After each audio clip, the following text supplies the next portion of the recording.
The glass broke in my hand. Water spilled on the floor. My hand was shaking. I looked at the photo again. I did not want to believe it, but the picture was clear. My husband was sitting with another woman. He was holding her hand. They were smiling. I dropped the phone.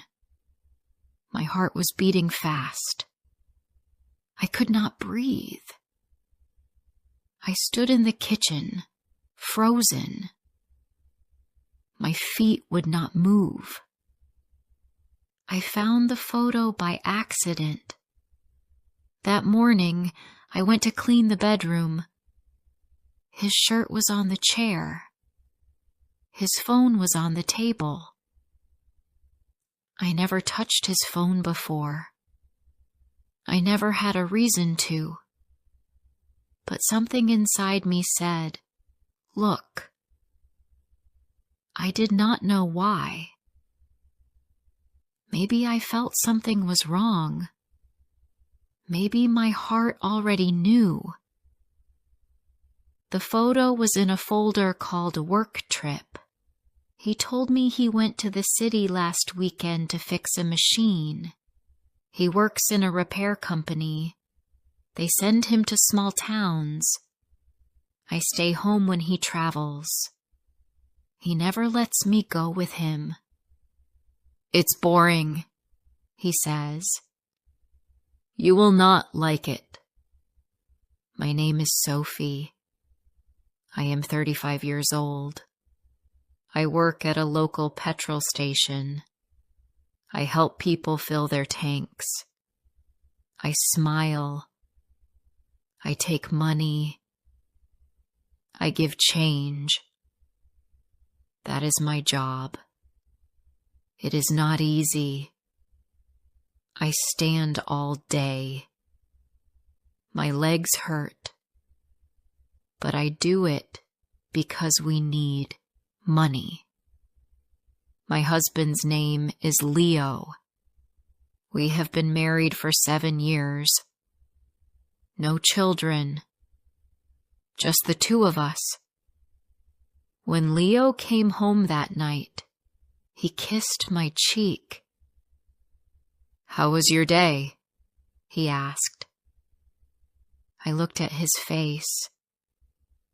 I saw the same smile from the photo. It made me feel sick. "It was fine," I said. I walked away. I went to the bathroom. I locked the door. I sat on the floor. I cried quietly. I did not want him to hear me. My heart was in pain. My hands were cold.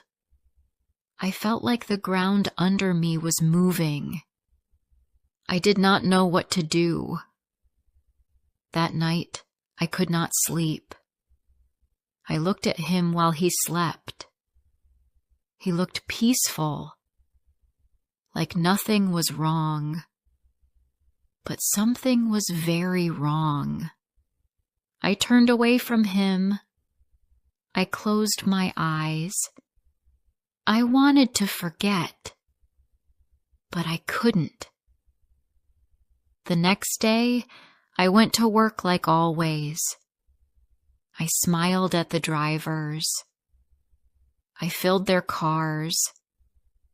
But my heart was heavy.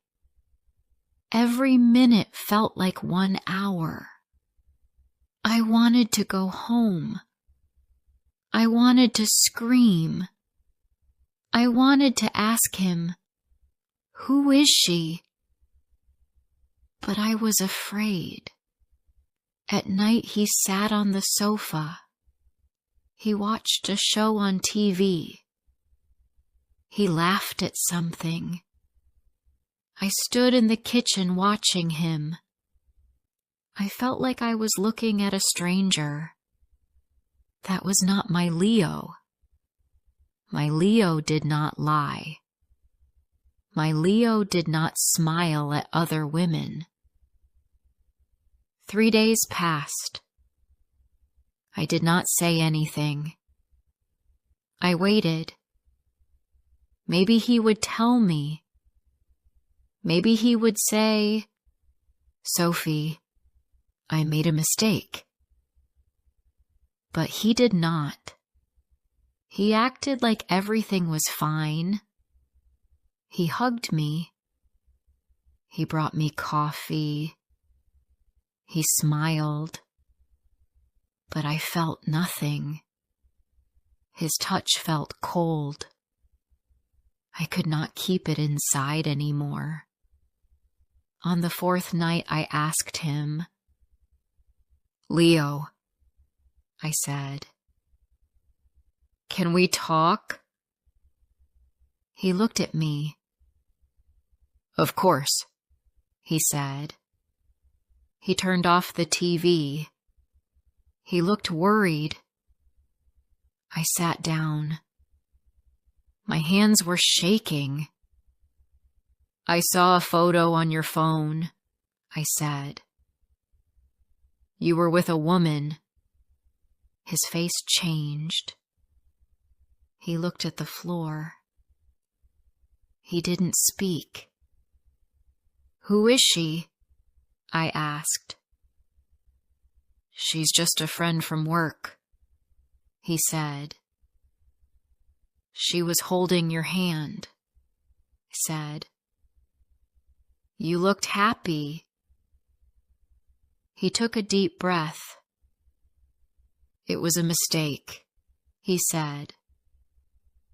"We were just talking. It didn't mean anything." I felt like someone hit me. "You lied to me," I said. "You told me it was a work trip." "I didn't plan it," he said. "It just happened." "You love her?" I asked. "No," he said. "I love you. I don't want to lose you." I stood up. I walked to the window. My eyes were full of tears, but I didn't let them fall. "I don't know if I can trust you again," I said. He came closer. "Please, Sophie," he said. "Let me fix this. I'll never speak to her again." I turned around. "I need time," I said. "Don't talk to me right now." That night, he slept on the sofa. I locked the bedroom door. I cried into my pillow. I cried like a child. My heart felt broken. I wanted to believe him, but the picture was in my mind. I could not forget it. The next day, I called my best friend Claire. She was my school friend. We grew up together. I told her everything. "Leave him," she said. "He lied to you. You don't need this." "But I still love him," I said. "Love is not enough," she said. "You need trust too." I sat in silence. She was right. Love without trust is nothing. But it was hard. My heart wanted to stay. My mind wanted to run. Leo started doing things he never did before. He cooked dinner. He cleaned the bathroom. He brought flowers. He said, "I'm sorry," many times. But it didn't feel real. It felt like a show. Like he was trying to cover something. 1 week passed. I still didn't forgive him. I still didn't touch him. I didn't smile. I didn't speak much. One night he said, "Do you want me to leave?" I looked at him. "I don't know," I said. "You broke my heart." He looked down. "I know. I will wait. I will do anything to make you feel safe again." That night, I sat on the bed and looked at the wall. I asked myself one question. Should I trust him again? I didn't have an answer. Before I share the rest of my story, I need to know, where are you listening from? Knowing someone hears me, understands me, gives me strength. The house felt quiet now. Too quiet. I sat in the kitchen and looked at my cup. The tea was cold. I didn't drink it. I didn't even feel the cup in my hand. I was just sitting there thinking. Every time I closed my eyes, I saw that photo again. Her face, his smile, their hands together. It was like a picture burned into my brain. I could not delete it. Leo left early that morning. He made toast. He kissed my forehead. "Call me if you need anything," he said. I did not kiss him back. I just nodded. He looked sad, but I didn't feel sorry for him. I didn't know how to feel anymore. I felt tired. I felt small. I felt like I was not enough. Later that day, I went to work. I didn't want to go, but I needed money. I stood at the petrol station, helping customers. "Good morning," I said. "Card or cash?" I smiled, but it was a fake smile. No one could see my pain. I was like a machine. I moved. I worked. I spoke. But I was not really there. That afternoon, I saw something strange. Leo's work van passed the station. He didn't stop. He didn't wave. He just drove by. My chest felt heavy. Why didn't he stop? Was he avoiding me? Or was he lying again? I looked at the clock. It was not break time. Why was he driving around? I wanted to follow him. I wanted to know where he was going. But I couldn't leave work. I just stood there, holding the fuel hose, feeling more confused. When I came home that night, he was already in the kitchen. He had made soup. The smell was nice, but I didn't want to eat. I sat at the table. He served me a bowl. He watched me. "I saw you today," I said. "You passed the station." He looked surprised. "Oh, I was getting parts for a machine," he said quickly. "I was in a hurry." I looked at his face. He was not lying this time. Or maybe he was. I didn't know anymore. That was the worst part. I didn't know what was real I didn't know if I could believe anything. I see, I said. He sat down across from me. He looked tired. His eyes were dark. His hands moved slowly. I think about it every day, he said. What I did, what I risked, what I almost lost. I didn't say anything. I never wanted to hurt you, he said. You are the best part of my life. Then why did you do it? I asked. He looked down. I don't know. I was stupid. I thought I needed something new. I was wrong. I put down my spoon. I don't feel like I'm enough anymore. You are more than enough, he said quickly. It was my mistake, not yours. But now I feel like a stranger in my own home, I said. You broke something, and I don't know if it can be fixed. He stood up. He walked to the window.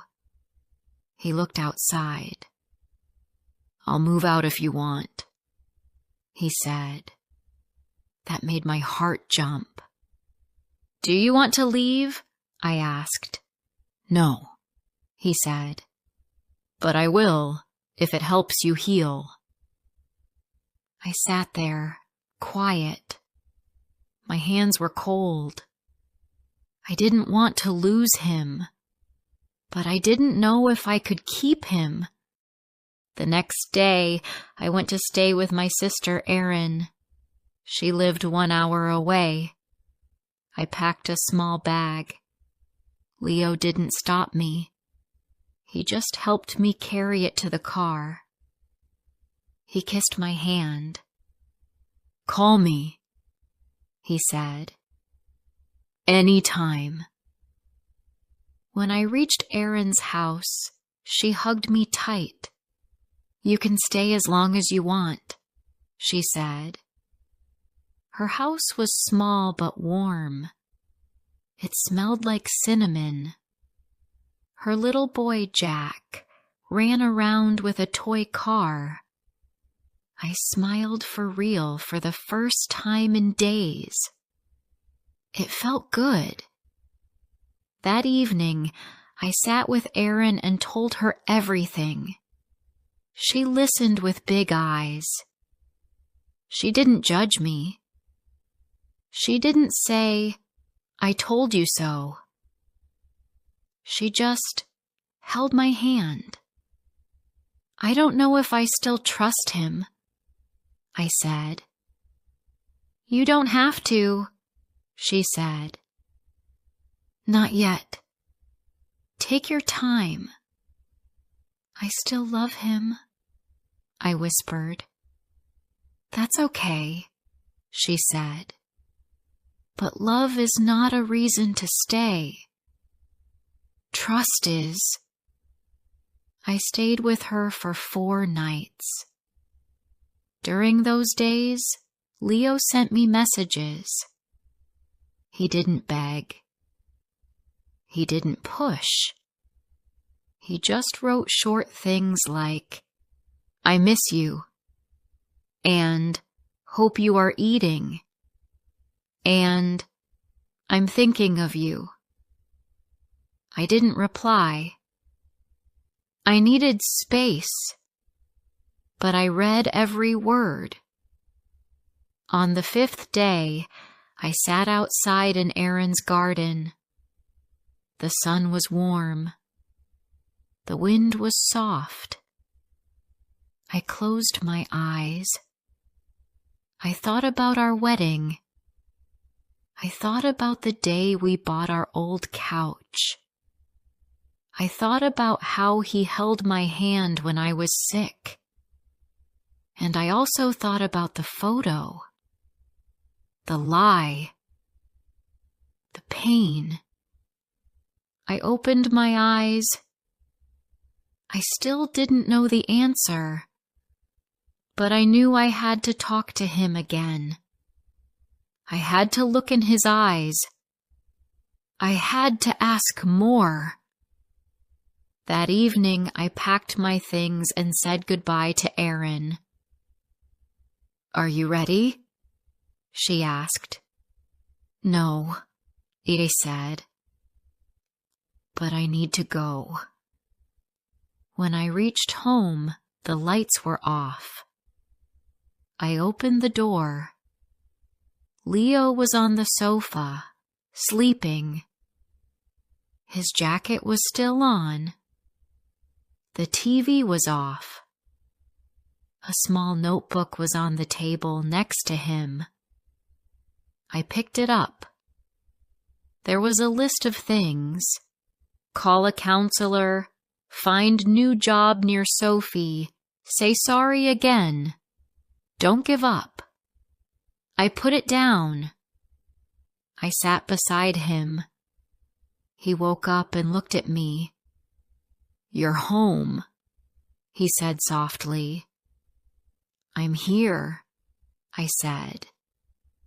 "But I don't have the answer yet." "I understand," he said. "Take all the time you need." "I want to try," I said. "But I need help." "We need help."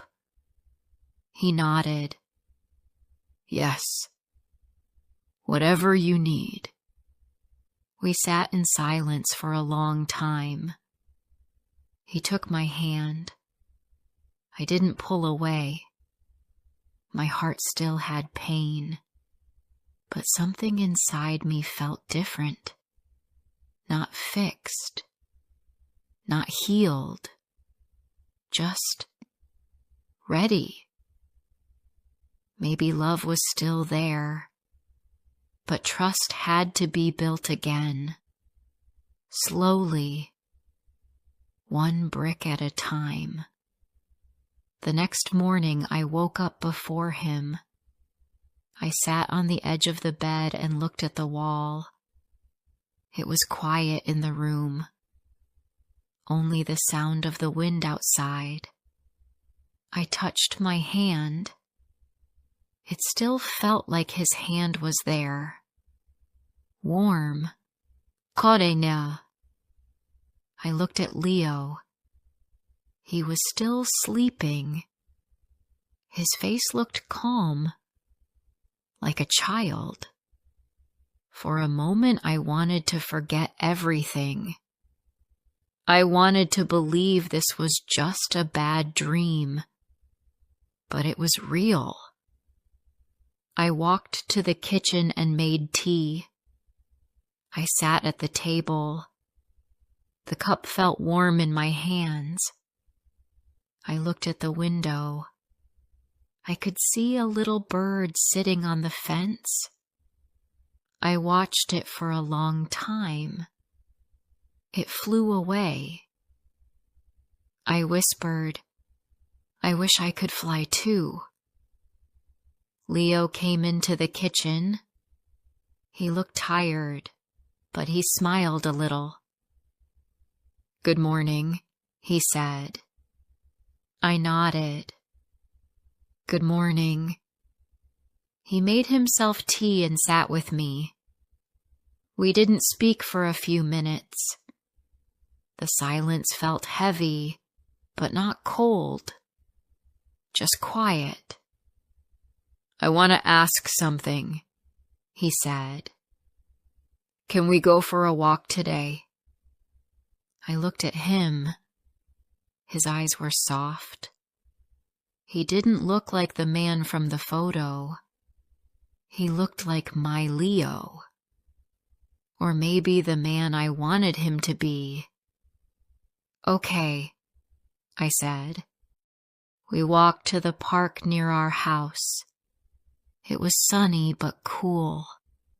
The sky was clear. Children played on the swings. A dog ran after a ball. I watched a couple walking hand in hand. I felt something sharp in my chest. That used to be us. Leo looked at me. "Do you remember our first walk here?" he asked. I nodded. "Yes. You said you would never hurt me." He stopped walking. "I remember. And I did hurt you. I broke that promise." I looked down. "Yes, you did." We sat on a bench. He turned to me. "I want to go to counseling. With you. I already looked it up." I looked at him. "You did?" "Yes," he said. "I want to learn. I want to change. I want to understand why I made that choice. And how to be better." I didn't speak. I just looked at the trees. The wind moved the leaves gently. The world felt slow. I felt tired, but I also felt something else. I felt heard. "I'm not ready to forgive you," I said. "But I'm ready to try." "That's all I ask," he said. We walked home in silence. But the silence was different now. It was not full of pain. It was full of questions, yes, but also hope. The next week, we went to our first counseling session. It was in a small room with 2 chairs and a kind woman. She smiled at us and said, "This will take time, but you are here. That is a good start." I talked a lot in that first hour.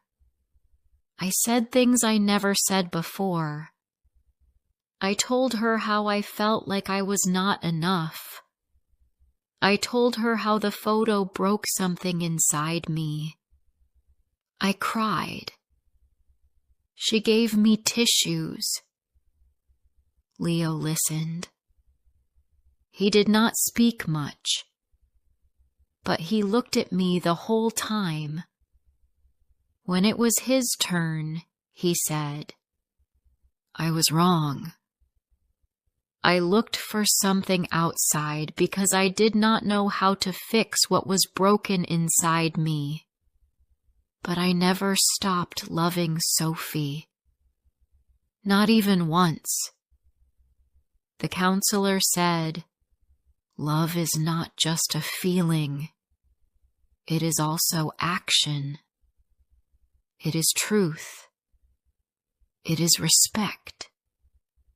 You both need to build that again." We left the office feeling quiet, but something had started. A small change. At home, things were not easy. Some days, I looked at him and felt close. Other days, I looked at him and felt pain. But I spoke. I said how I felt. And he listened. He stopped going on long trips. He asked to work near the city. His boss said yes. Now he comes home early. He helps me cook. He makes the bed. He asks, "Are you okay?" And I believe he really means it. One evening, I saw him sitting at the table with his phone. My chest felt tight. I walked over slowly. "What are you doing?" I asked. He turned the phone so I could see. "I'm sending you the new counseling schedule. he said. I felt silly, but I also felt safe. He was not hiding. He was open. That night I hugged him. He looked surprised. I had not done that in a long time. I'm still scared, I said. I know, he said, but I'm not going anywhere. More weeks passed. We went to counseling every Friday. We talked more at home. I started to laugh again. I still had bad days, but the good days grew stronger. One Sunday, we went to the same park. The sun was warm. He held my hand. This time, I let him. I missed this, he said. I did too, I said. But it's not the same. He nodded. Maybe not. But maybe it can be something better. I thought about that. Not the same. But better. Yes, maybe that was possible. At night I sat on the sofa and looked at the wall. I thought about the first day I saw the photo. I thought about how broken I felt. And now I thought about where I was. Still hurt. Still healing. But stronger. Leo came and sat beside me. Can I ask something? He said. Sure. Do you trust me again? I looked at him for a long time. I thought about my answer. Then I said, not fully. Not yet. But I'm learning to. He smiled. That's enough for me. We sat there side by side. The TV was off. The lights were low. It was just the two of us. If this story touched your heart, don't forget to like, comment, and share. More emotional and inspiring stories are coming soon.